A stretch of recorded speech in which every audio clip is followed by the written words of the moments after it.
ये दोनों साथ इसलिए तो पूरा निकाल जाना चाहिए।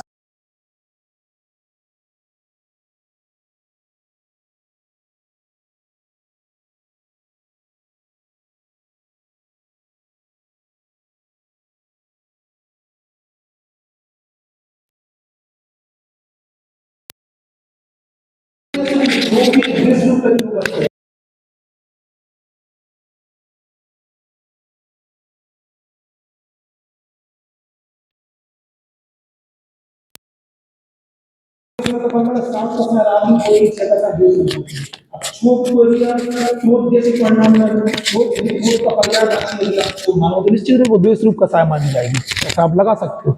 चोप तो कहीं भी हो सकता है अपन को, जैसे मान कसाय में भी किसी के ऊपर, लेकिन मुख्यतः से चोप को क्रोध के पर्यायवाची के में लिया जाता है। हमें तो मुख्य रूप से लोग नहीं कर इसमें देखो, हम निर्जराधिकार में भी सब लोग आ रहा था, हम एक बता दे रहा आपको, निर्जराधिकार में लिखी है बात। तो कौन का विपाक है वो किसका भेद है? शोक कसाय, तेरा कसाय में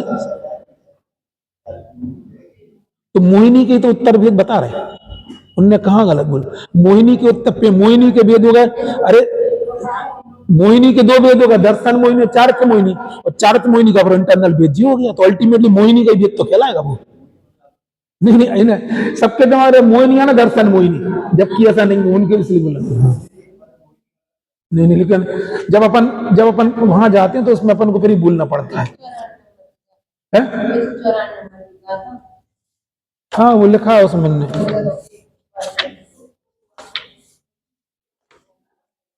ये लिखा 382 नंबर पेज पे, पर द्रव्य के उपभोग निश्चय दुख वा सुख होए है, समझ में, भोगता फिर निर्जरा हो जाए, लिखा है ना 382 नंबर पेज पे।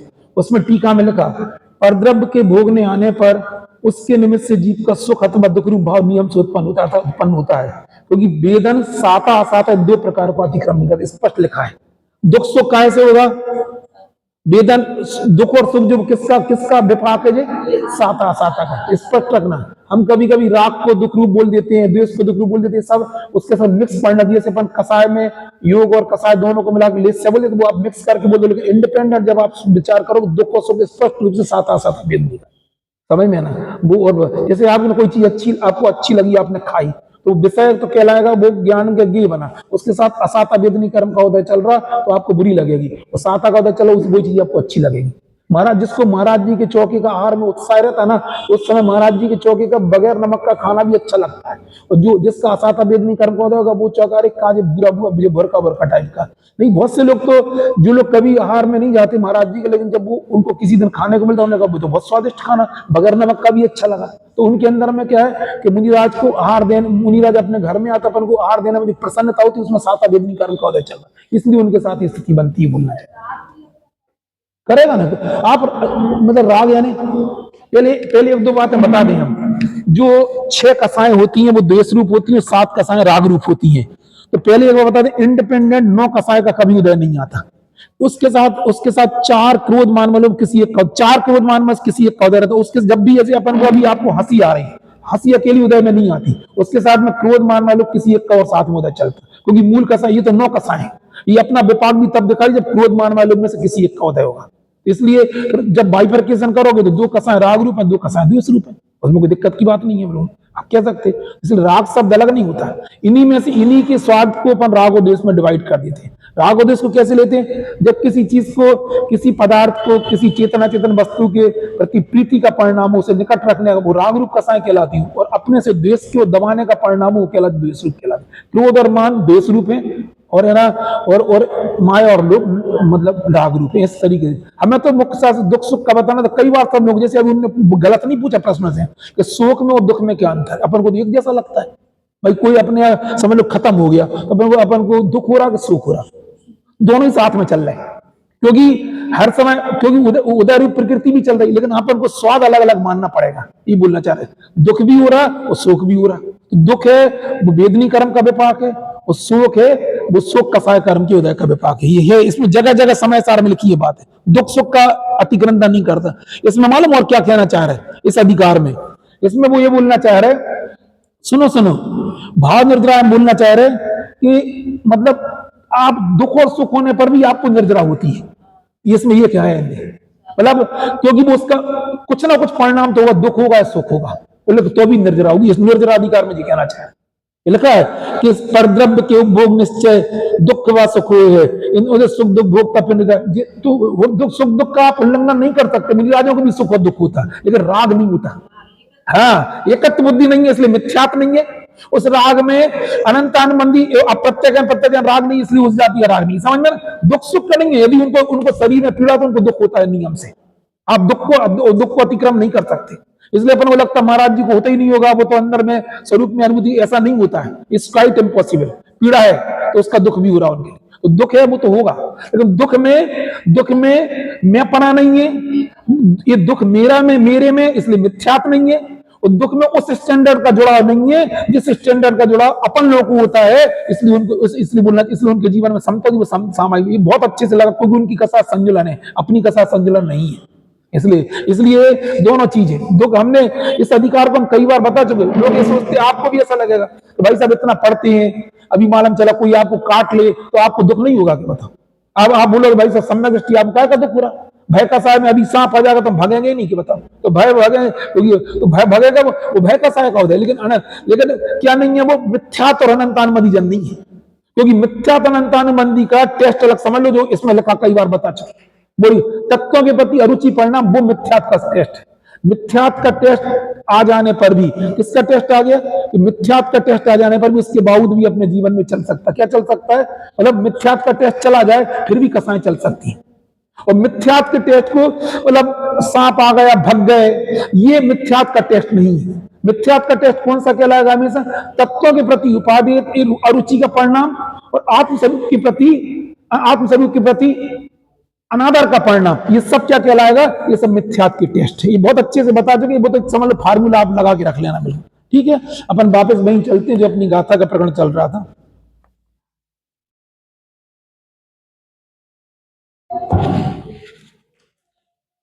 कल हमने कुछ 13वीं गाथा के संबंध में आप लोगों से कुछ कहा था कि 13वीं गाथा भी चालू नहीं हुई, लेकिन उसकी कल 2 दिन से इस बात की भूमिका हम आपके सामने रख रहे हैं कि संक्षिप्त रुचि वालों के लिए समयसार 12वीं गाथा में पूरा हो जाता है। पूरे समयसार का जो मूल केंद्र बिंदु वो कर्म और आत्मा है। जी हमें बताने चाहिए, इस क्लास में हम 20 बार बता चुके।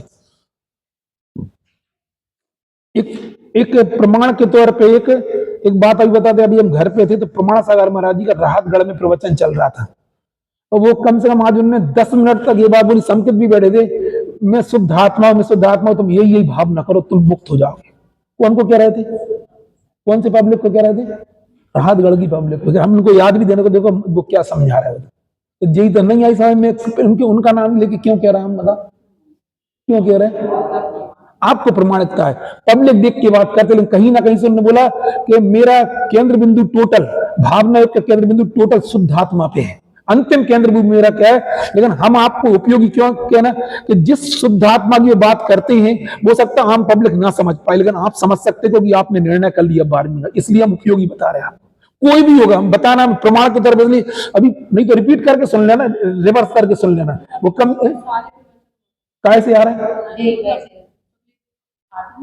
हाँ, मैं शुद्ध आत्मा हूं, मैं शुद्ध आत्मा, इसको हजारों बार घोटो बिल्कुल। तो कौन शुद्ध आत्मा? ये तो फिर ऐसा नहीं होगा, क्या क्या बोलोगे? मतलब ये चीज पीती हम बता रहे, समझ में भी, मतलब वो आम पब्लिक के जैसे प्रश्न होते हैं वो ठीक है, शंका समझ में कोई आपत्ति, लेकिन जब मूल तत्व की बात आती है, क्योंकि वो भी उसी मार्ग पर चल रहा है, उन्हें पता है कि मेरा कल्याण इसी तरीके से होगा और कोई तरीका नहीं है उसका कल्याण। हम कितनी भी बोल रहे, उन्होंने कई बार, अभी महाराज जी ने बोला, हम जब को दीक्षा दी गई तो उन्होंने बोला हमने तुम्हें श्रमण बना दिया, अब समर्थपना तुम्हें अपने अंदर प्रकट करना है, श्रामणपना। आचार्य श्री ने जब हम लोगों को दीक्षा तब बोले हमने श्रमण बना दिया, अब हमारा आगे का कर्तव्य तुम्हारा, तुम श्रामणपना प्रकट करो अपने जीवन में। सभी लोग ये बोलेंगे। अब बात जो आ रही है ना, ये प्रमाण इसलिए तौर पर कि आप जिस समय सार की बात कर रहे हैं उस समय सार का बेस आज आपका तैयार हो जाएगा, तो वही आप भावना करोगे तो वो आपको उपयोगी होगा, यूजफुल होगा। नहीं तो आप क्या करोगे कि दूसरों की हाँ को, दूसरों ने क्या बोलोगे, वो कौन सी बात चलती है, हम सुन वो भूल नहीं पा रहे, वो कौन सा शब्द चलता है। वो जो लोग है ना, ये लोग जैसे, हम एक बात बताना चाह रहा है आपको कि पहले कवि सम्मेलन चलते थे, तो हमारी मौसी का लड़का था भोपाल में, वो मेडिकल कॉलेज में पढ़ते थे, और है ना उनको कविताओं का शौक भी था। कई लोग को होता कविताओं का शौक, जैसे अटल बिहारी वाजपेयी को भी कविताओं का शौक। आप लोगों में से किसी को कविता का शौक है क्या? नहीं है। तो वो उसको कविता का शौक था। हम लोग किसी शादी विवाह में मिलते थे तो हमारे पापा जी से बोलते थे मौसिया जी एक कविता सुना है हम आपको। हमें याद, एक सागर के हम प्रोग्राम में गए थे, सागर में किसी मतलब वैवाहिक कार्यक्रम, छोटे थे, तो वो नाव पे पापा जी घुमाने लेकर, चकरा घाट से नाव पे वो तालाब में घुमाने के लिए, उस समय पानी होगा मुझे पता नहीं, आज तक रोज सागर जाने मुझे पता नहीं हम कभी आज तक गए, उस समय वो घुमाने ले गए थे। तो पापा जी बैठे थे, हम बैठे थे, हम छोटे बैठे थे, जैसे जी इसके साथ बैठी, जब वो तुम्हारे साथ बैठा है, इससे बड़े होंगे, इतने छोटे भी नहीं थे, हमको शकल ना हो। तो वो पापा जी कविता बोले कि मौसिया जी कविता सुना, तो पापा जी सुनो, वो भी वो चूंकि हिंदी साहित्य के थे, उन्हें अच्छा लगता था, और उसको उनको क्यों अच्छा लगता था कि कोई प्रशंसा करने वाला, और हम भी बोलते थे भाई साहब बहुत अच्छी, लेकिन हमारे हम कुछ समझ में कुछ समझ में आ रही कि नहीं आ रही। इससे क्या कहा हमने प्रीति, हमने कहा जो महाराज जी वहां बोलेंगे तुमसे, मैं शुद्ध आत्मा हूं, जब तुम समझ लोगे ना प्रमत्त प्रमत्त दशा के बीच में, तुम्हें आनंद आएगा, और भी आनंद होने तुम्हारे से आएगा, तुम्हें खुद से नहीं आएगा जब तक आप इस कॉन्सेप्ट क्लियर नहीं होंगे। अभी बोलना चाह रहे, बड़े बड़े लोग कवि सम्मेलन में बंस मोर बोल देते हैं, जो जो कविता के रसिक होते हैं उनको अच्छा लगता है, बाकी लोग तो साथ में बोलते कि बंस मोर का आनंद आएगा। बोलो वो अच्छे से मुझे सीन याद है, अच्छे से कि मैं ना नाव में बैठा था, और मेरे भाई साहब बहुत अच्छे, क्योंकि मुझे प्रशंसा करना थी पापा जी एक कारण से, लेकिन मुझे समझ में आ रहा था मेरी क्या है, क्योंकि मुझे कभी कविताओं का शौक रहा नहीं। एक्चुअली बताओ, कई लोग रस रहता है, पापा जी को उनको सुना लगा, उन्हें सुनना, अरे कभी समझ में आई नहीं आ रही। ऐसे ही महाराज जी का जो बोलेंगे, कौन सा बोलेंगे, मैं शुद्ध आत्मा हूं, मैं शुद्ध आत्मा हूं, आप कभी बोलोगे उनके साथ में तो आपको अच्छा लगेगा, क्योंकि आपको शुद्ध आत्मा दिखेगा। पब्लिक कभी नहीं देख पाई, क्योंकि पब्लिक की चीजें नहीं है, लेकिन फिर भी उनका कर्तव्य के योग्य समय पे सबको अपन कोई ना कोई रस पिला के जाओ। तो समझ में आई कि नहीं आई, क्या कह रहे, कौन ने सुनी हमारी बात? राकेश तुमने सुनी कि नहीं सुनी? क्या सुनी? हमें नहीं पता था आप कब आ गए। हाँ बोलो बोलो, अभी हमने क्या बोला? जब चीज के बारे में जानते नहीं है तो छोटी तारीफ तो कर सकते हैं। हाँ हाँ मिला सकते हैं, बहुत बढ़िया। हाँ लेकिन अगर उस चीज को समझते हो, सुनते हैं अलग तरह से। हाँ, हमें बोलना चाह रहे महाराज जी का मैं शुद्ध आत्मा हूं, ये भावना योग का प्रकरण आप 15 मिनट करोगे, आपको ज्यादा इफेक्टिव लगेगा कंपेरेटिविटी अदर लोग, क्योंकि वो उनसे उनके प्रति समर्पण थे, लेकिन वस्तु स्वरूप पता नहीं होगा तो किस आधार पे करोगे? बोलो बस, ये हम बोलना चाह रहे, बस हम इतना ही कहना। और ये बोलना चाह रहे शुद्ध आत्मा वाली बात जो आप इतनी सुन रहे हो ना, ये प्रवचन सार का ये तत्व प्रज्ञापन पढ़ लोगे और ज्यादा आपको आनंद आएगा, क्योंकि इसी समय सार में आने वाला है। क्या आने वाला है कि नास्तिकों को छोड़ के सभी मत वाले आत्मा को चेतन मात्र बोलते हैं। चेतन मात्र के सिद्धांत का सम्यक दर्शन होता तो नास्तिकों को छोड़ के सब मत वाले सम्यक ठहर जाते। इसलिए सर्वज्ञ की वाणी में जैसा संपूर्ण आत्मा का स्वरूप आया है, वैसा जानकर श्रद्धान करने से ही सम्यक दृष्टि होता है। ये आपके लिए, मतलब आप बेस यहां तैयार करो, फिर आप खूब खूब अपन मोक्ष मार्ग में आगे बढ़ेंगे, प्रतिमा में आगे बढ़ेंगे, महाव्रत में आगे बढ़ेंगे। वो शुद्धात्मा फिर तुम अच्छे से उसको आत्मसात कर सकती है। मुझे कहना था, समझ में कचू भाई? ये आज का प्रसंग था, एक्स्ट्रा था जो इस अपनी क्लास के अलावा। हाँ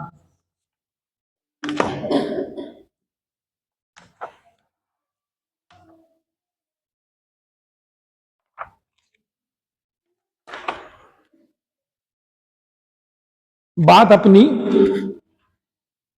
हमने कुछ कल अभी 2 दिन में क्या चर्चा की हमने, माँ बाप और सबके दृष्टांत क्या मतलब था हमारा कहने का? हमने बोला है? हाँ नहीं, कर्म और आत्मा के बीच में जो निमित्त निमित्त संबंध बनता है, उसमें सीधा उन्होंने बोला था कि भिन्न आत्मा का एकत्व जो कि अंतरंग में सदा प्रकट रूप से प्रकाशमान है, तथापि कसाय चक्र के साथ में एक जैसा किया जा रहा है, इसलिए उसके बीच में अब ज्ञायक भाव के अशुद्ध आत्मा को दिखाया था। समझ में ना? अब जो प्रकरण आने वाला है कि आत्मा का जब कर्म के साथ में निमित्त निमित्त संबंध बनता है तो फिर पर्याय में 7 तत्व भी तैयार होते हैं। जीव की पर्याय में भी तैयार होते हैं 1 2 3 4 5 6 7, और अजीब की पर्याय में। ये सब 13वीं गाथा में आने वाली बात है। समझ में ही नहीं क्या बोले? जब जब जब है ना दूध का और शक्कर का जब मिलन होता है तो वैसे देखा तो मीठा मावा बनता है, लेकिन इन्हीं से फिर अन्य 7 प्रकार के 8 प्रकार की कई व्यंजनी बनती है इन दोनों में लेकिन व्याप्त कौन रहता है? शक्कर और मावा, ये बोलना है। ऐसे ही इन 7 तत्वों में समान है। 7 13वीं गाथा की टीका में समान वाली बातें हैं। अकेले ना जीव में 7 तत्व बनते हैं, ना पुद्गल में 7 तत्व बनते हैं। इनके संयोग से 7 तत्वों का निर्माण होता है, ये बोलना चाहे।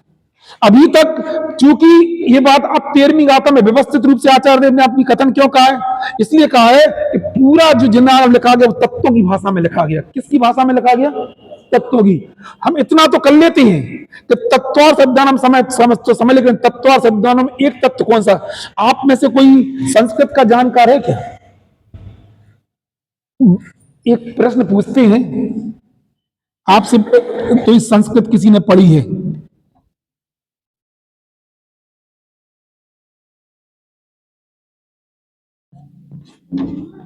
इनमें क्या अंतर है?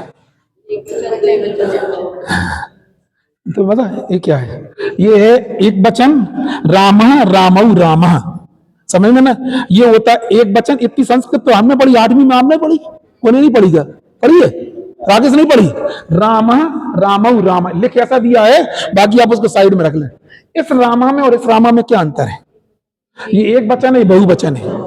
एक बात और बता दे रहा है कि संस्कृत में और हिंदी में एक वचन, द्विवचन, बहुवचन होती है, लेकिन इंग्लिश में केवल सिंगुलर नंबर, प्लूरल नंबर होती है। एक वचन और बहुवचन होती है। एक्स्ट्रा चीज बताना चाह रहा हूं आपको। हमें बताना यह है तत्वार्थ सूत्र में कम से कम 10 सूत्र तो जहां तक मुझे याद है जी व्याकरण के नियम का उल्लंघन करके और एक वचन का प्रयोग किया गया वहां पे। पहला ही सूत्र है बिल्कुल, मोक्ष, अरे सम्यक दर्शन ज्ञान चाहे प्राणी मोक्ष मार्ग। और मोक्ष मार्ग में जब आप तत्वार्थ सूत्र में जाओगे तो उसमें मार्ग में ये लगा, ये ना, ये मार्ग में ये नहीं लगा, ये लगा मार्ग। जाके देख लो आप, एक वचन का प्रयोग किया गया। तुम लोगों को समझ में आ रही की बात? क्या बोलना चाह रहे कि सम्यक दर्शन, सम्यक ज्ञान, सम्यक चार्य, ये 3 मोक्ष मार्ग नहीं है, इन तीनों की एकता मोक्ष मार्ग है। पहला व्याकरण के नियम का उल्लंघन, दूसरा फिर उसके बाद का जीवा जीवाश्रव बंद समय मोक्षा तत्वम, यहां भी आखिरी में एक वचन का प्रयोग किया गया। हम ज्यादा संस्कृत नहीं जानते हैं, लेकिन हमने मतलब जो सुना है, पढ़ा है, जो समझा है, इसमें कम से कम ऐसे जितने भी आप इस टाइप के सूत्र मिलेंगे वो आपको एक वचन के प्रयोग, एक वचन का प्रयोग ये बताया है कि 7 तत्वों में हम एक आत्म तत्व को देखना, ये हम इसमें सिद्ध करेंगे। समझ में ना? 7 तत्वों को देखना वो भेद है, और 7 तत्वों में अभेद आत्मा को देखना ये रहस्यमय चीजें हैं जो आचार्य देव लिख के चले गए। आचार्य उमास्वामी क्यों? क्योंकि आचार्य उमास्वामी कुंदवंत आचार्य देव के पट्ट शिष्य थे। ये सुना है कि नहीं सुना?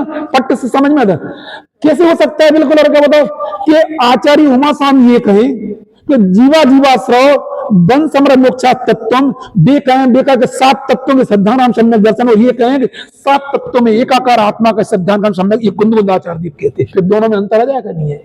लेकिन उन्होंने कहा, उन्होंने वो रहस्य लिख के चले गए। क्या लिख के चले गए? इन सब में, इन 7 तत्वों में कौन व्याप्त है? एक आत्मा व्याप्त है। ये वो तत्व वो उसमें लिखा, और ये रहस्य आचार्य उमास्वामी अपने सूत्रों में लिख के चले गए, जो आप कोई नहीं पकड़ पाएगा इसको। सामान्य व्यक्ति बस इतना बोल लेंगे एक वचन का प्रयोग, वो आप तब समझ जाओ, आपको 13वीं गाथा समझ में आएगी। और अभी जो प्रवचन चला था महाराज जी स्पष्ट रूप से बार बार उनकी है ना कुंदवंत आता है, प्राकृत बोलते, मुझे तो नहीं आती, स्पष्ट प्राकृत गाथा का उल्लंघन कुंदवंत, मतलब सभी जितने भी जो भी आध्यात्म जब बात करते तो चाहे प्रमाण सागर महाराज जी, चाहे वो समय सागर, एकांत रूप से कुंदवंत, मतलब हर व्यक्ति आज, क्योंकि कुंदवंत आचार्य क्या बोलते हुए है ना होंगे, क्या बोलते हुए ना होंगे मनिंद कुंदकुंदे किसी भी। अब तो जब महाराज जी भी जैसे अब धीरे धीरे जब अपने जीवन की आगे की बेला बढ़ रहे हैं तो नियम से उनका जो झुकाव बढ़ता चला जा रहा है अपने जीवन में, नियम से कुंदकुंद क्यों बढ़ता चला जा रहा? क्यों झुका? कैसे? वो कहते हैं ना, समझ में आता कि उनका क्यों बढ़ रहा है? क्योंकि उन जैसा ना कोई, मतलब उनने जो साहित्य का निर्माण करके चले गए, कौन? इतनी अपार श्रद्धा है। हम जो अभी माइन्यूटली सुन रहे हैं, इसी अपार श्रद्धा उनके प्रति सबको, क्योंकि आज जो मोक्ष मार्ग में, यथार्थ मोक्ष मार्ग में आगे बढ़ना चाहता है, इनकी श्रद्धा और इनको समझे बगैर 3 काल में मोक्ष मार्ग में, क्योंकि ना ऐसी गाथाएं हैं ना ऐसी टीका है, बिल्कुल। और क्या, इसलिए नाम इसलिए थे कि अपन सब लोग पुरुषार्थ सिद्धि उपाय का इतना स्पष्ट रूप से, कल उन्होंने एक उदाहरण दिया, मैंने जो कल डाला था, बोले कि मतलब अमृत चंद्र आचार्य जो कि लगभग पढ़ते नहीं, उन्होंने महा महिमा मंडन की है कल उनकी पुरुषार्थ सिद्धि उपाय की। जो अमृतचंद्र आचार्य का स्वतंत्र ग्रंथ, ये तो टीका है उनकी। और सबको पता है, सभी लोग बोलते हैं कि जैसा जैसा 5 पापों का स्वरूप, सॉरी सम्यक चारित्र का स्वरूप, हिंसा का स्वरूप, जैसा पुरुषार्थी वो दुनिया में किसी ग्रंथ में नहीं आया है। इतनी प्रशंसक हैं कौन, हर महाराज जी प्रशंसक, पुरुषार्थी जैसा कोई ग्रंथ नहीं। कौन सा, काय की बता रहा है, किनका ग्रंथ है वो, अमृतचंद्र। इसलिए इनकी प्रमाणिकता के तौर पे हमें बोलना चाह रहे। अब तो मैं समझ में ही नहीं, हम वापस अपने मूल विषय पे आते हैं। क्या मूल विषय बताना चाह रहे भैया, आगे समझ बात, आप समझ रहे क्या बोलना चाह रहे कि आचार्य उमा स्वामी ने तत्वार्थ सूत्र में, हमें समय मिलेगा तो हम आपको कितने सूत्र छांट के बताएंगे जिसमें के व्याकरण के नियम का उल्लंघन करके एक वचन का प्रयोग किया है। और एक वचन का प्रयोग करने का मतलब है कि मार्ग 3 नहीं है। मार्ग क्या है, उन तीनों की एकता का नाम मोक्ष मार्ग है। तत्व 7 नहीं है, 7 तत्वों में व्यापने वाला, जिसको अपन बोलते हैं 9 तत्वों में छुपी, जो बोल के बताओ जरा, 9 तत्वों में छुपी हुई जो ज्योति उसे बतलाती,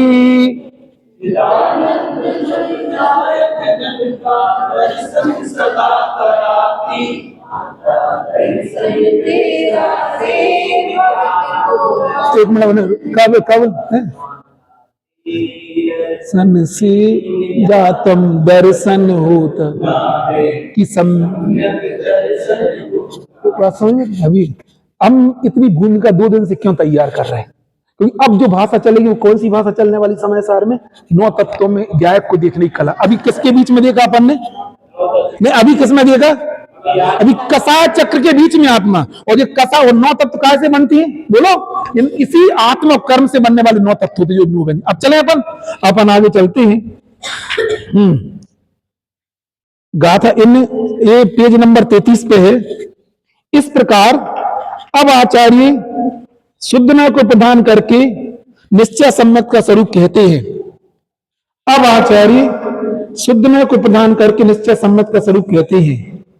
अशुद्ध नय की प्रधानता में जीवारी तत्वों के सिद्धांत को सम्यक कहा है, जबकि यहां उन जीवारी तत्वों को शुद्ध नय के द्वारा जानने से, अब ये मूल बात आती है, क्या बोलना चाह रहे हैं, अशुद्ध नय की प्रधानता से जीवारी तत्वों के सिद्धांत को, 7 तत्वों का भेद रूप सिद्धांत क्या है जी, इसमें बोलो वो व्यवहार सम्यक थे, और 7 तत्वों में एकाकार आत्मा को जानना वो क्या है, निश्चय सम्यक थे। पेज नंबर 33 है ना, टीकाकार इसकी सूचना रूप 3 श्लोक कहते हैं। उन्हें प्रथम श्लोक में यह कहते हैं कि व्यवहार नय को कथनचित प्रयोजनवान का तथा वह कुछ वस्तुभूत नहीं है। अब उसकी अपन चर्चा करते हैं, बताते हैं। जो व्यवहार नय है वह यद्यपि इस पहली पदवी में जब तक शुद्ध स्वरूप की प्राप्ति नहीं हो जाती है, जिन्होंने अपना पैर रखा है ऐसे पुरुषों को अरे रे हस्तावलंबन तुल्य कहा है। तथापि जो पुरुष चेतन चमत्कार मात्र परद्रव्य भावों से रहित परम अर्थ को अंतरंग में अवलोकन करते हुए उनकी श्रद्धा करते हैं तथा उस रूप लीन होकर उस चारित्र भाव को प्राप्त करते हैं, उन्हें व्यवहार में कुछ भी प्रयोजन माने। आपको क्या प्रश्न खड़ा हुआ, बस बताते हैं आज इसको। आप लोगों ने अच्छे नंबर से कौन पास होता था, हमने देखा जब क्लास में रहते, जब साल भर अपन जिन टीचर की इज्जत करते थे, उनसे पढ़ते थे, एग्जाम के समय की शकल भी नहीं देखते थे, जिसको लिखने की बहुत तो अपन वो इतना बोले सर एक कॉपी, उनकी तरफ देखे बगैर बोलते थे, क्योंकि उस समय सर दिखते नहीं थे। और ज्यादा बोले सर पानी, उनकी तरफ देखे बगैर मतलब सर अपन को पानी पिलवाते थे। सर कॉपी, सर इंतजाम करें कायगा, कौन लोग, नहीं सर नहीं, कौन लोगों के लिए, उस समय सर कोई, अब बोले सर कोई वस्तु नहीं है। जब हम 9 तत्वों में आत्मा को देखते हैं तब 9 तत्व में, इसलिए 9 तत्व कोई वस्तु ही नहीं, ये कहना चाह रहे हैं इसमें, नहीं आई समझ में, वो कोई वस्तु, अभी तो बोल रहे थे वो तो वस्तु है, अब बोल रहा है वस्तु नहीं है। मतलब जिन सर की अपन ने पढ़ा, उनकी इज्जत की, उनको सब कुछ माना, उस समय मेरे ख्याल से और बाकी जो गधे होंगे वो तो क्या करेंगे, तो सर की तरफ देखते रहे, क्या देखते रहेंगे, सर सब आ नहीं रहा, कोई बताओ कुछ जुगाड़ करो, अब करवाते रहो, नकल करो जो तुम्हें करवाना। अरे कच्चे समय में आप लोग कौन सी कैटेगरी में रहे, सर की शकल देखने वाले, सर से पानी मांगने वालों में, पानी कैसे बगैर शकल देखी, अपन को आहट हो जाती है सर दर्द से, सर पानी चाहिए। अरे कुछ समझ में नहीं आई, सर से क्या कहते, सर कॉपी चाहिए, इतना बोल के उनकी तरफ, और सर का भी और उनकी शकल तक नहीं दी। ये सर कोई वस्तु नहीं है, किस समय वस्तु नहीं है हमें? जिस समय हमारा सारा ध्यान, क्योंकि वो हमारे एग्जामिनेशन का समय है, ऐसे जिस समय हम अंतरंग में आत्म तत्व को देखते हैं, उस समय व्यवहार में सात तत्व कोई वस्तु नहीं, ये कहना चाह रहे।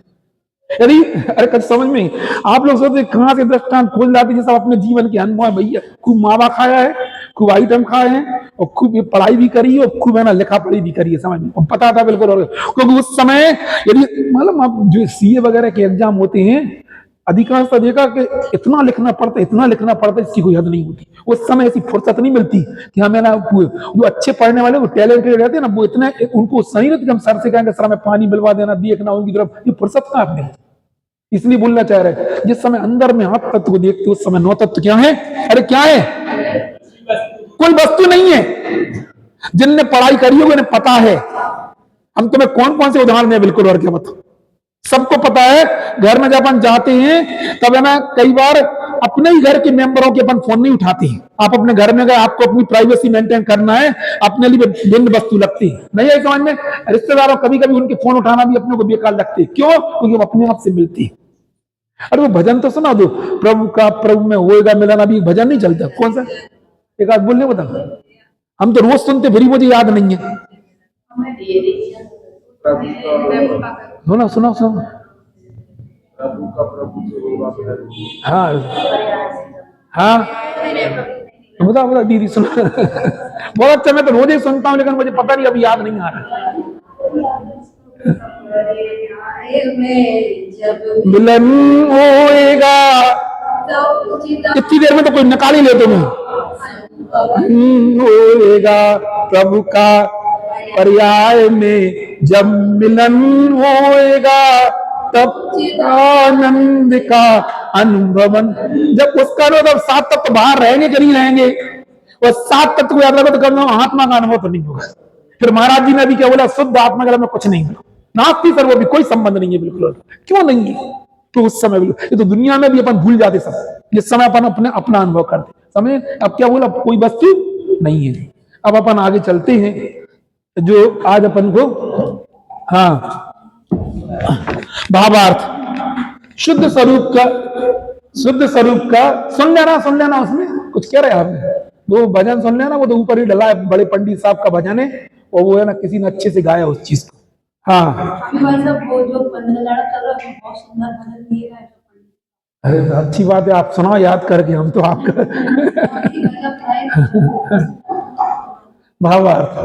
देखो गजब कुछ नहीं है, अपनी परिणति गजब है, इसलिए अच्छी लगती है। नहीं तो हम क्या बोलेंगे ना, जैसे वो अपने शरीर में क्या, अपने उसमें आंखों पी लिया तो सब पीला पीला दिखता है, अपने को रुचि है इसलिए सब अच्छा लगता है, नहीं तो कुछ भी अच्छे लगे। हम तो प्रभु भक्ति शतक और माता जी का आत्मसत, उसमें इतना अध्यात्म बड़ा जिसकी कोई हद नहीं है बिल्कुल। तो आप पढ़ के देख लो। अरे हम तो कह रहे देव साधु की पहली पूजन आप करोगे, पहली पूजन में ज्ञान क्या लिखा, ज्ञान सिंधु लहराता मुझ में। पूर्णमती माता जी की पहली समुच्चय पूजन और पहला उसका काव्य, और जय पंडित साहब का ज्ञानानुभूति ही परमामृत है। पंडित साहब की कौन सी पूजन है जी? बीतराग देव की पूजन। उन्होंने क्या लिखा, ज्ञानानुभूति ही परमामृत है, ज्ञानमयी मेरी काया है परम पारणामिक, जिसमें कुछ स्वांगना दिखना है। मैं देव स्वयं के वैभव को प्रभुवर अति हर्षाया हूँ, अपनी स्वाभाविक निर्मलता अपने अंतर में पाया हूँ, फिर रह न सका उपयोग, प्रभु बहुमान आपका आया है, समता में निर्मल जली प्रभु पूजन की। इसकी बोलो, इसका बोलो, ज्ञान सिंधु लहराता मुझ में, फिर भी राग में जलता हूं, जलन सही ना जाती मुझसे प्रभु आस पर। ये सब क्या बताते हैं? ये सब मतलब अंदर से उसका उत्साह पैदा करो। जीवन बहुत कम बचा है, बहुत अल्प जीवन है, यदि अंतर की महिमा लेके जाओगे अगली पर्याय में, तो अपना भाव सफल पर्याय भी ऐसी चली जाएगी बिल्कुल। ये बोलना चाह रहे हैं। अब ये अपन काय की बात कर रहे हैं, भावार्थ। अब आगे समझ में, हाँ बोलो, अब आगे समझ में। अब एक बार फिर से पढ़ दे रहे वाला श्लोक, जो व्यवहार में है, यहाँ कौन से व्यवहार की बताना, बोलो, सात तत्वों को भेद रूप बताने वाला व्यवहार में कौन सा है, वह व्यवहार। यद्यपि इस पहली पदवी में जब तक शुद्ध स्वरूप की प्राप्ति नहीं हुई है तब तक जिन्होंने अपना पैर रखा है ऐसे पुरुषों को किसका अवलंबन लेना? अरे अरे, हस्तावलंबन कर ले। कौन सा व्यवहार? रिश्तेदारों का व्यवहार। तो कौन का व्यवहार? सात तत्वों का जो भेद रूप व्यवहार है, तो जिनवाणी में से अपन पढ़ते हैं वो सात तत्व का व्यवहार अरे अरे हाथ के सहारे के समान है, हस्तावलंबन तुल्य। तथापि जो पुरुष चेतन चमत्कार मात्र पर द्रव्य भावों से रहित परम अर्थ को अंतरंग में अवलोकन करते हैं, उसकी श्रद्धा करते हैं, उस रूप लीन होकर चारित्र भाव को प्राप्त होने वाले व्यवहार में कुछ भी प्रयोजनवान नहीं है। शुद्ध स्वरूप का ज्ञान श्रद्धा और आचरण होने के बाद अशुद्ध में कुछ भी प्रयोजनवान नहीं। अब आई समझ में, क्योंकि वस्तु नहीं है मतलब है नहीं है, अर्थ नहीं है, लेकिन जिस समय अपने आप को अनुभव करे उस समय वो चीज दिखती नहीं है। अब निश्चय सम्यक का स्वरूप कहते हैं। साधु बोधो अरिहंतो भगवंत इंद्र महिता सिद्धास्त सिद्धीश्वरा एक नित्य शुद्ध नय तो व्याप्तिर यदा स्यात्मना पूर्ण ज्ञान घनस्य दर्शन में द्रव्यांतर पृथक सम्यक दर्शन में तो देव नियमा दात्मा चतावानयन तन्मुक्ता नव तत्व संतति मिमा महात्माया यमे कोस्तुना। पढ़ो आप लोग में से कोई, हम ही पढ़े? चलो। अब निश्चय सम्यक का स्वरूप कहते हैं इस आत्मा को अन्य द्रव्यों से पृथक देखना, श्रद्धान करना ही नियम से सम्यक दर्शन है। यह आत्मा अपने गुण परिणाम में व्याप्त रहने वाला है और शुद्ध नय से एकत्व में निश्चित किया गया है तथा पूर्ण ज्ञान घन है। एवं जितना सम्यक दर्शन है उतना ही आत्मा है। इसलिए आचार्य प्रार्थना करते हैं कि इस नौ तत्व की परिपाटी को छोड़कर यह आत्मा एक ही हमें प्राप्त हो। क्या प्राप्त? किससे प्रार्थना कर रहे हैं? अपने आप से कि मुझे क्या प्राप्त हो? एक आत्मा। भावार्थ सर्व स्वाभाविक तथा नैमित्तिक अपनी अवस्था रूप गुण पर्यायों में व्यापने वाला यह आत्मा शुद्ध नय से एकत्व में निश्चित किया गया है। शुद्ध नय से ज्ञायक मात्र एक आकार दिखलाया गया है। उसे सर्व अन्य द्रव्यों के भावों से अलग देखना, श्रद्धान करना से नियम से सम्यक दर्शन है। व्यवहार में आत्मा को अनेक भेद रूप कहकर सम्यक दर्शन को अनेक भेद रूप कहता है। वहां व्यभिचार आता है, नियम नहीं रहता है। शुद्ध नय की सीमा तक पहुंचने पर व्यभिचार नहीं आता, इसलिए नियम रूप से है। शुद्ध नय का विषयभूत आत्मा पूर्ण ज्ञानघन है, सर्व लोकालोक को जानने वाला ज्ञान स्वरूप है। ऐसे आत्मा का श्रद्धान रूप सम्यक दर्शन है। वह कहीं पृथक पदार्थ नहीं है, आत्मा का ही परिणाम है, इसलिए आत्मा ही है। अतः जो सम्यक दर्शन है सो आत्मा है, अन्य नहीं। यह इतना विशेष समझना चाहिए कि जो नय है सो शुद्ध प्रमाण का अंश है, इसलिए शुद्ध नय भी शुद्ध प्रमाण का ही अंश हुआ। शुद्ध प्रमाण परोक्ष प्रमाण है, क्योंकि वस्तु को सर्वज्ञ के आगम के वचन से जाना है। इसलिए यह शुद्ध नय सर्व द्रव्यों से भिन्न आत्मा की सर्व परिणाम में व्याप्त पूर्ण चैतन्य केवल ज्ञान रूप सर्व लोकालोक को जानने वाले असाधारण चैतन्य धर्म को परोक्ष दिखलाता है। यह व्यवहारी छद्मस्त जीव आगम को प्रमाण करके शुद्ध नय से दिखाए गए पूर्ण आत्मा का श्रद्धान करे, सुबह श्रद्धान निश्चय सम्यक दर्शन है। जब तक केवल व्यवहार नय के विषयभूत जीवादिक वेद रूप तत्वों का ही श्रद्धान रहता है, तब तक निश्चय सम्यक दर्शन नहीं होता। इसलिए आचार्य कहते हैं इन नौ तत्वों की संतति अर्थात परिपाटी को छोड़कर शुद्ध नय का विषयभूत एक आत्मा ही हमें प्राप्त हो। हम दूसरा कुछ नहीं चाहते। यह बीतराग अवस्था की प्रार्थना है, कोई नय पक्ष नहीं है। इस सर्वथा नयों का पक्षपात हुआ करे तो मिथ्यात ही है। यहां कोई प्रश्न करे आत्मा चैतन्य मात्र है, आत्मा चैतन्य है, मात्र इतना ही अनुभव में आए, इतनी श्रद्धा सम्यक दर्शन है या नहीं? उसका समाधान यह है नास्तिकों को छोड़ के सब मत वाले आत्मा को चेतन मात्र मानते हैं। यदि इतनी श्रद्धा को सम्यक दर्शन कहा जाए तो सबको सम्यक सिद्ध हो जाएगा। इसलिए सर्वज्ञ की वाणी में जैसा संपूर्ण आत्मा का स्वरूप कहा है वैसा श्रद्धान होने से ही निश्चय सम्यक होता है, ऐसा समझ नहीं। बहुत मार में मुझे तो सबसे सुंदरतम कलश मुझे कलश लगता है। आपको समझ में आया वो आप समझो, जो समझ क्या बोले। यदि श्रद्धा चेतन मात्र ही मात्र श्रद्धा कर लें हाँ तो सम्यक दर्शन होना चाहिए। हाँ और वो परिपाटी है जो नौ तत्वों की परिपाटी है, व्यवहार में उसको मतलब एक तरह है कि ये सम्यक दर्शन नहीं है। नहीं, एक एक चीज हम बताते हैं आपके लिए। अभी पहले पर समझे इस बात सब उन्होंने लिखी क्यों है, पहले हमें ये बताना आपके लिए, क्योंकि बातें तो बहुत सारी है। पहले तो मूल कलश, क्योंकि अपने पास जितना समय है, इस कलश में ये कहा गया है, मूल कलश में इस आत्मा को अन्य द्रव्यों से पृथक देखना ही नियम से सम्यक दर्शन है।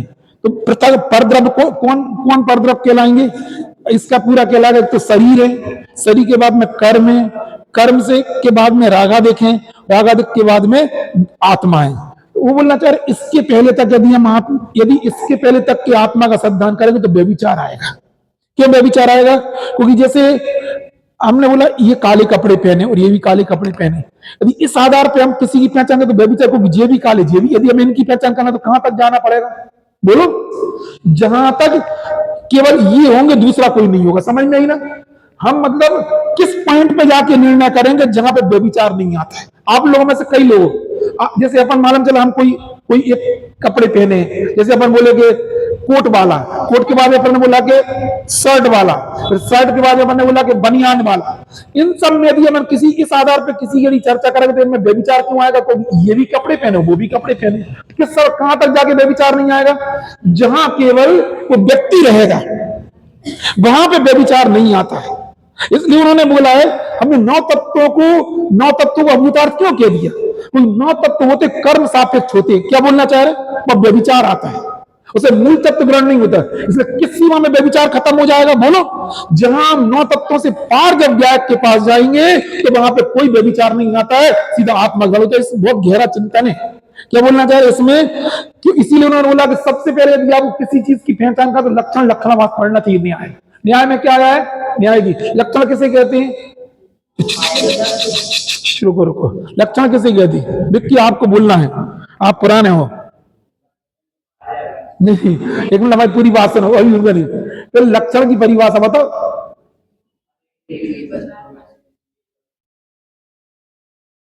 हाँ वो अच्छा सही बोला, पृथक करने की हेतु शब्द लिखा है ना चिन्ह। हाँ इधर से कोई बोलो क्या बोला, ये मालूम ये न्याय है, ये कौन से न्यायदीप का है कि उसका एक्चुअली बताओ, मेरे ख्याल से न्यायदीप का है, परीक्षा मुक्त का है, जिनने पढ़ी है इनने। हाँ बोलो फिर से बोलो।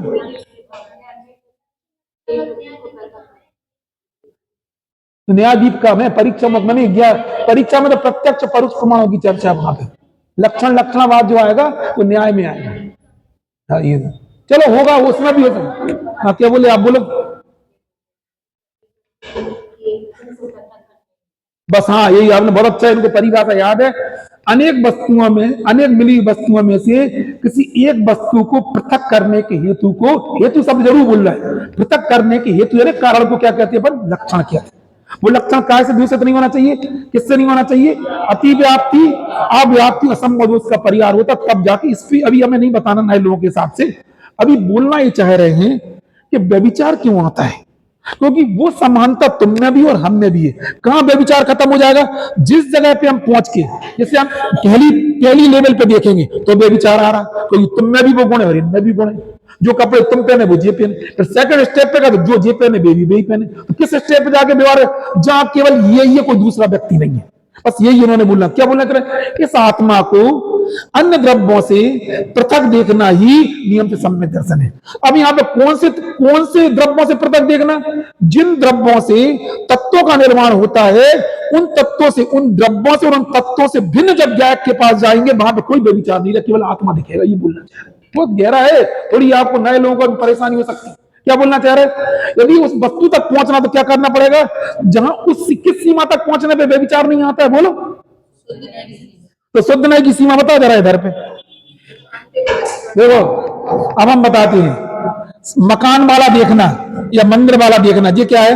अशुद्ध न्याय का शुद्ध न्याय? अशुद्ध न्याय। शरीर वाला कहना शुद्ध न्याय। फिर ना इधर आगे कर्म वाला कहना अशुद्ध न्याय। राग वाला कहना, इससे व्यभिचार है, क्योंकि राग वाला जे भी हो कहीं भी इसको बार बार बदलेगा, कोई कभी कोई कर्म कभी, तो किस सीमा पर जाके बदलेगा नहीं? इस सीमा पर पहुंच जाना, उसमें कोई बदलाव नहीं होती। इसलिए इस आत्मा को ग्रहण कराया सम्यक के विषय, ये कहना चाह रहे हैं। ये शुद्ध न्याय की सीमा है। हम बाहर अभी सुनो, 9 तत्वों के बीच में बता रहे, 9 तत्व कर्म सापेक्ष होते हैं और आत्मा कर्मों से निरपेक्ष होता है। इसलिए इस गाथा में ये वाला लगाना, यदि हम 9 तत्वों में 9 तत्व रूप भी आत्मा को देखेंगे, उसमें व्यभिचार आता है। कभी कोई भाव होगा, कभी कोई भाव होगा। तो कहां पे अगर श्रद्धा का विषय कौन बनना चाहिए? आप अरे देखो, एक बार बताया ना, हमें अच्छे से याद है, जिन लोगों ने स्कूल वगैरह पढ़े हैं, जब नौकरी वगैरह लगती है, कोई भी वोटर कार्ड वगैरह में हमें अच्छे से याद है, तिल इसका निशान बताते कि 2 के बीच में तिल है। कभी भी ऐसी चीज नहीं करते सब में पाई जाए। जैसे हम बोल देते कि हमारे बारे में कोई बोले कि है ना, एक हम काले के गोरे के मीडियम है, मीडियम वाले समझ लो, मीडियम। तो मीडियम कलर तो इन लोगों का सबका भी है, तो किस आधार पर पहचान करेंगे बोलो? ऐसे बोलते थे गले में है, कभी है ना लहसुन एक शब्द चलता था, कोई को लहसुन हो जाती है लाल लाल कलर की, बचपन से काली रहती। तो अपन है ना पहचान कौन सी बनाती है? सब में ना हो और अपने में हो। वो तो ही कहना चाह रहा आचार्य, इस आत्मा को अन्य द्रव्यों से पृथक देखना ही नियम से सम्यक दर्शन है। और वह अपने, लेकिन अकेला यदि तुम चेतन मात्र बोलोगे तो दिक्कत है। और वो चेतन मात्र किसमें व्याप्त है? अपने गुण परियों में व्याप्त है। कितना श्रद्धान करना कि लोक में सब प्रसिद्ध है। जब व्यक्ति की पहचान करना तो न तो कपड़ों से करते हैं, बाहर से तो कोई करता ही नहीं है। अरे कलर तक से पहचान नहीं करते, कलर के अलावा भी उसमें ऐसा चिन्ह उसमें पाया जाए और दूसरे में कभी ना उससे काय की पहचान कर दे। यही तो कहना चाहे समय। आज समय सार का मटेरियल कच्चा माल एक ही है, क्या है? कर्म और आत्मा। कर्म से कितने तत्व तैयार हो गए? 9 तत्व। 9 तत्व में किसको दिखाना है? गायक को दिखाना।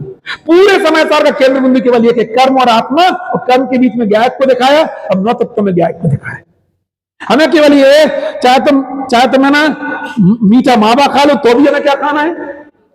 मीठा खाना। और चाहे रसगुल्ला खा लो तो भी मीठा खाना। आई समझ में? क्योंकि आजकल तो वो डिब्बे में मार्केट में मिठाई तो दोस्त से डाल दिए, दोस्त टाइप के पीस चलती है, सबको पता है बिल्कुल। तो उससे बाकी लोग परेशान क्यों नहीं होते? क्योंकि हमें तो क्या देख रहा है? मीठा। ये लिखा है, ये कलश याद कर लो। हम फिर से सुनाई दे रहा है आपको, क्या लिखा कलश? बोलो कौन को याद हो गया हिंदी में?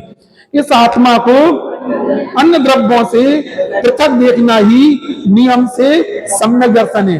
और वह आत्मा अपने गुण परिणाम में व्याप्त रहने वाला है। शुद्ध नय से एकत्व में निश्चित किया गया है और पूर्ण ज्ञान नहीं, क्योंकि अपने गुण परिणाम में देखने पर भी आत्मा भेद रूप दिखाई देगा। इसलिए अपने गुण परिणाम में व्याप्त होने वाला अभेद दिखाई देता है, जो शुद्ध नय का विषय होता है। हमने कई बार बोला गुण परिणाम ये हैं, इनकी अभेदता का नाम क्या है? आत्मा होता है। हमें कोई भी एक बार बताओ, इसको पकड़ने का तरीका क्या हो सकता है? बोलो, ऐसे पकड़ेंगे तो नहीं पकड़ पाएंगे, ऐसे पकड़ेंगे तो नहीं पकड़। इसको कैसे पकड़ा? ऐसे, ऐसा। ये कौन सा है? क्या है? प्रमाण। बोलो, ये क्या है? पर्यार्थक नहीं। ये कौन सा नहीं? तीन ही गिरफ्त में अंतर नहीं आए समझ में। ये हमारा ज्ञान है। ऐसा करेंगे तो डस्टर नहीं पकड़ पाएंगे, यदि ऐसा देखेंगे तो डस्टर नहीं पकड़। कैसे पकड़ेंगे? इसका नाम है शुद्ध नय, शुद्ध द्रव्यार्थिक नय। शुद्ध द्रव्यार्थिक नय का शॉर्ट फॉर्म क्या? शुद्ध नय। अच्छा समझ में आई नहीं आई? क्या बोले? डस्टर पकड़ने के तरीके बताओ। ये कौन सी स्थिति? प्रमाण। ये कौन सी है? नय। अरे नय नहीं बोला कर, कौन सा नय? पर्याय। और ये कौन सा नय है? और शुद्ध द्रव्यार्थिक नय का छोटा नाम क्या है? तुम्हारा क्या नाम है? सम्यक तुम्हारा क्या नाम है? नहीं उस जैसे अब तुम थोड़े बड़े हो जाओगे तो थोड़े क्या बोलेंगे तुम्हें? सम्यक कुमार कठरिया। आजकल कुमार शब्द तो शॉर्ट में क्या बोलेंगे? एस के कठरिया बोलेंगे। एस के कठरिया का फुल फॉर्म बोलो, सम्यक कुमार कठरिया। ऐसे ही हम शुद्ध द्रव्यार्थिक नय का शॉर्ट फॉर्म क्या? शुद्ध नय। जनागम में नय शुद्ध द्रव्यार्थिक, शॉर्ट फॉर्म क्या उसका? शुद्ध नय। जब भी लगो तो कौन सा नय पकड़ना? शुद्ध नय। किसका फुल फॉर्म है? इस शॉर्ट फॉर्म में। तो जब भी पकड़ना तो गैप को कैसे पकड़ना? समझ में ही नहीं आई? अरे समझ में आई, क्या बोलना चाह रहे? ये है शुद्ध द्रव्यार्थिक नय। ये है, ये ग्रिप बोलो, ये प्रमाण, और ये वाली ग्रिप बोलो पर्याय। ये पर्याय एक गुण को ग्रहण करने वाला पर्यायार्थिक न्याय, एक पर्याय को ग्रहण करने वाला पर्यायार्थिक न्याय, और भेदाभेद रूप वस्तु गुण पर्यायों को भेद और भेदाभेद रूप वस्तु को सामान्य जानने वाला ये प्रमाण है, और भेदाभेद रूप वस्तु को अभेद जानने वाला ये शुद्ध न्याय, शुद्ध द्रव्यार्थिक न्याय। ये चीजें आपको समझ, दुनिया में खूब चतुर हैं, ऐसे कभी कोई नहीं पकड़ता, डरता, पकड़ के बताओ। तो प्रमाण में अनुभूति, न्याय में अनुभूति, हमें मुख्य करना आना चाहिए। और मुख्य कैसे किया जाता है, इसको इस ग्रिप से मुख्य किया जाता है। समझ में आई बिल्कुल? आचार्य भगवान जी के अंदर 9 तत्व के ही, मतलब उस रास्ते से ही आत्मा तक पहुंचा जाएगा। हाँ, 9 तत्वों के बीच में ही आत्मा को देखने की कला अपन को सीखना है। ठीक है, बाकी चर्चा अपन कल करेंगे।